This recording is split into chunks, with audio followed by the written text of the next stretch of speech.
Apolline Matin, L'invité de l'actu. 7h43 sur RMC et RMC Découverte. L'invité de l'actu, c'est vous, Daniel Saada. Bonjour. Bonjour. Vous êtes ambassadeur d'Israël en France. Un mot d'abord sur cette information de la nuit qui a ensuite été démentie. On a d'abord appris qu'il y avait eu une offensive terrestre d'Israël à Gaza avant qu'il y ait retour en arrière et qu'on dise que ça n'était pas le cas. Est-ce que vous pouvez nous en dire plus? Qu'est-ce qui s'est passé véritablement?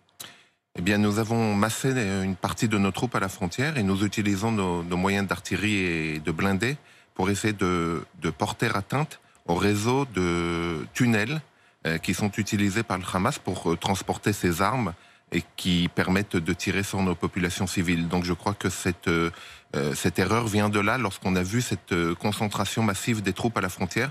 Certaines sources sur le terrain ont conclu immédiatement à l'entrée de nos soldats à l'intérieur de la bande de Gaza, qui n'est pas le cas actuellement. Ça n'est pas le cas du tout, c'est-à-dire qu'il n'y a même pas des unités qui auraient traversé et seraient du côté de Gaza? Pour l'instant, nous sommes en avant-poste et nous utilisons nos moyens d'artillerie pour essentiellement neutraliser au maximum cette infrastructure de terreur qui existe sur la bande de Gaza et qui permet aux terroristes du Hamas d'utiliser ces tunnels pour se mouvoir à l'intérieur de la bande et lancer ces salves de missiles sur nos populations civiles depuis plusieurs jours déjà. Quand vous dites, monsieur l'ambassadeur, pour l'instant, ça veut dire que c'est aussi une démonstration de force et la menace éventuelle d'une intervention terrestre à proprement parler?